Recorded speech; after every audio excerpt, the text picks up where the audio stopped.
David and the Four Sculptures. Welcome back to Armchair Italy.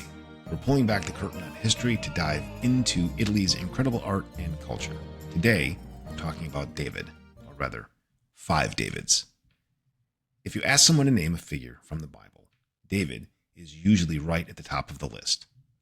We know him as the ultimate underdog, the boy with a slingshot who brought down a literal giant named Goliath. But if you read his story in the books of Samuel, you realize something pretty quickly.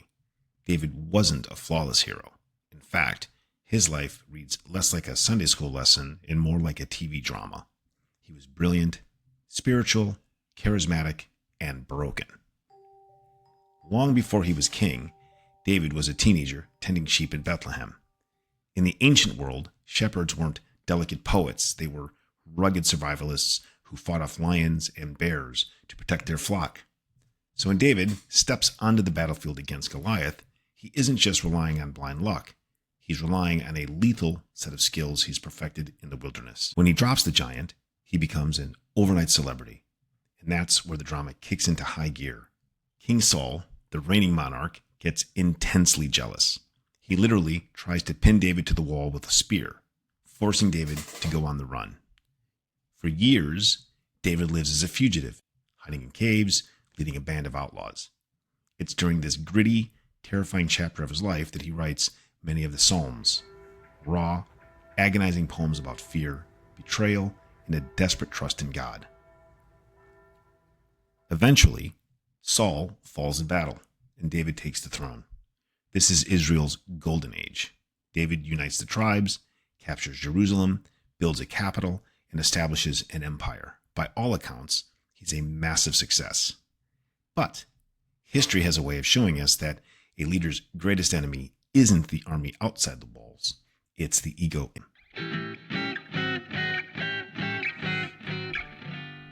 One evening, instead of being out with his army, David stays behind. He looks out from his rooftop and sees Bathsheba. What follows is a devastating abuse of power. He takes her, she becomes pregnant, and to cover it up, David orchestrates the murder of her husband, Uriah, on the front lines. It's a staggering, dark turning point. The heroic underdog has become the oppressive giant. What makes David's story unique for its time, though, isn't that a king did something terrible. Ancient kings did terrible things all the time. What makes it unique is what happens next. When the prophet Nathan calls him out, David doesn't execute the messenger. He doesn't make excuses. He breaks down. He confesses. The rest of his life is plagued by consequences. Family betrayals, civil war, heartbreak, but he never stops running back to a posture of humility. In biblical history, David is remembered as a man after God's own heart, not because he was perfect, but because he was profoundly honest about his imperfections. His life reminds us that greatness and weakness often live in the exact same house.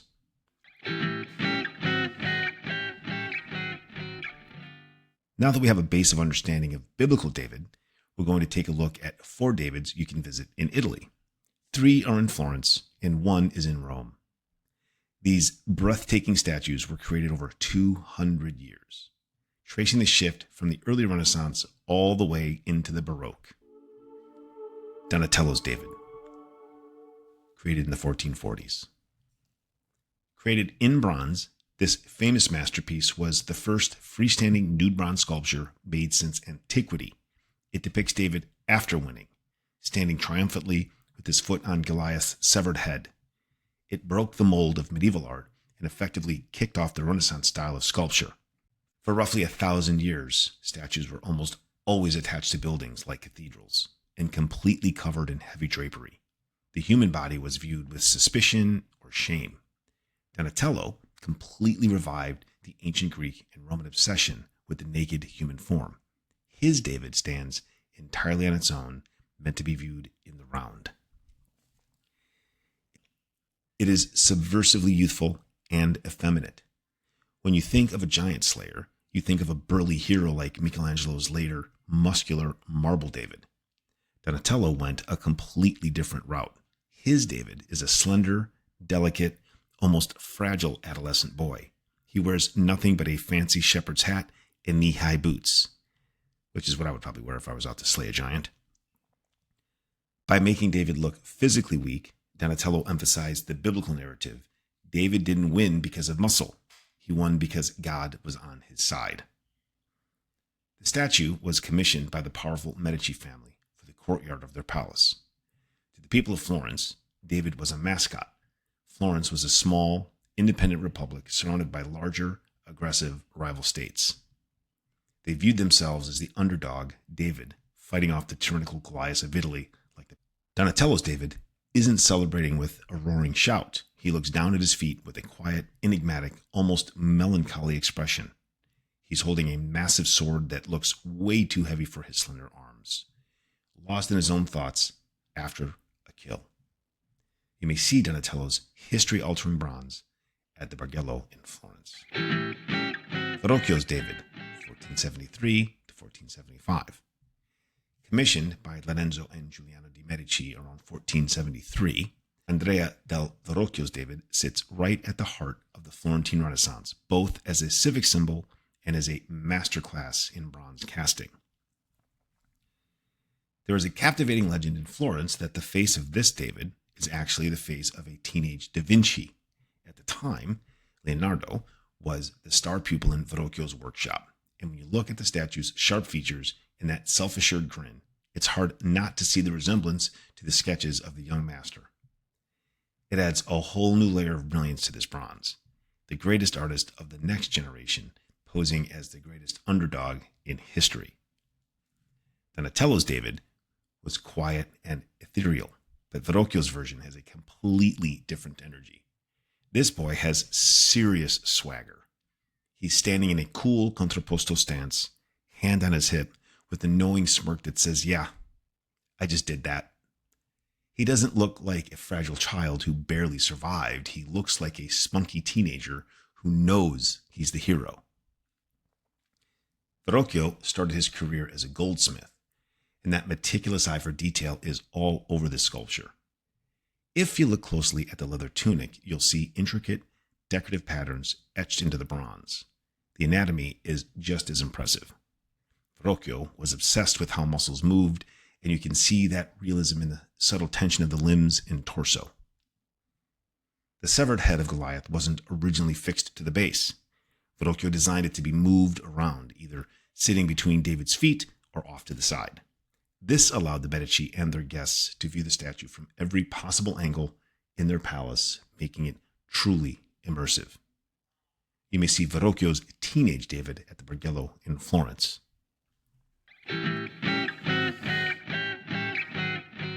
Michelangelo's David, 1501 to 1504. Standing as the crowning achievement of the High Renaissance, Michelangelo's David is perhaps the most iconic figure in the history of Western sculpture. It is far more than a beautiful form. Its origin story, unique design, and weighted political subtext make it a definitive masterpiece of human expression. Michelangelo didn't begin with a flawless piece of stone. He inherited a massive slab of Carrara marble that had been quarried 4 decades earlier and left for dead. 2 previous artists had walked away, believing the block was too narrow and structurally compromised. At only 26 years old, Michelangelo took this giant, as the locals called it, and saw a hero waiting inside the flaws. While Donatello and Verrocchio captured the bloody aftermath of the fight, Michelangelo froze the moment before the first stone was even cast. This David is watching his enemy approach with a terrifying focus. You can see the contrapposto shift in his weight, the sling resting over his shoulder, and the furrowed brow of a young man calculating his very survival. It's not physical action we see, but psychological. If you look closely, you'll notice that David's head and right hand are slightly oversized. This wasn't an anatomical error. It was a masterstroke of perspective. The statue was originally intended for the roofline of the Duomo. Michelangelo exaggerated these features so that from hundreds of feet below, the viewer could still read the intensity on his face and the strength of his grip. Once the city leaders saw the 6-ton finished product, they knew it was far too spectacular to hide on a roof. Instead, they moved it to the front of Palazzo Vecchio.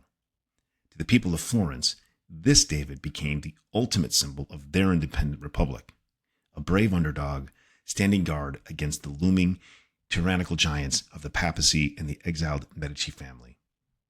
You can visit Michelangelo's David at the Accademia in Florence. Reservations are a must. And don't skip on Michelangelo's Prisoners in the Forward Corridor.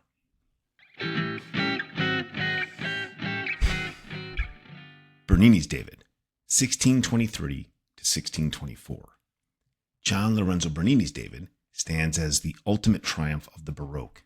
Sculpted when Bernini was merely 24 years old, this work shattered the stillness of the past, forever changing how art occupies physical space and breathes life into a story. While Michelangelo favored the quiet contemplation of the hero, Bernini drags us into the highest peak of physical and mental strain during the fight. This David, Bernini's David, is a coiled spring locked in a violent, spiraling twist as he prepares to hurl his stone at the giant. There is no calm here, only a furrowed brow, laser-focused eyes, and a lip bitten in absolute determination. Legend has it that Bernini carved that very face by studying himself in a mirror which was held steady by his patron, the future Pope Urban VIII. Bernini threw out the old rules of engagement, forcing the viewer to participate in his drama. Goliath isn't carved in stone, but his presence is felt. He looms in the empty air right where you stand. As a spectator, you are caught between David and Goliath. To see it all, you must walk around it, experiencing a three-dimensional kinetic energy that the Renaissance never achieved. At David's feet sits the heavy armor of Saul. He cast it aside, choosing instead to step into the fray with nothing but his faith in God. Look closely at the harp. You'll see a hidden eagle's head, a clever bit of branding for his benefactors, the Borghese. In a stunning display of speed, Bernini paused his work on Apollo and Daphne to finish this entire life-size masterpiece of David in just 7 months. You may visit Bernini's David and his Apollo and Daphne at the Borghese Gallery in Rome. Reservations are a must. Check out all the amazing tour providers on armchairitaly.com who can bring each of these 4 Davids to life during your visit to Italy. If you need help planning your trip, booking your tours, or just have questions about Italy, you can reach me anytime at armchairitaly.com. Thank you for sitting with me in the armchair today.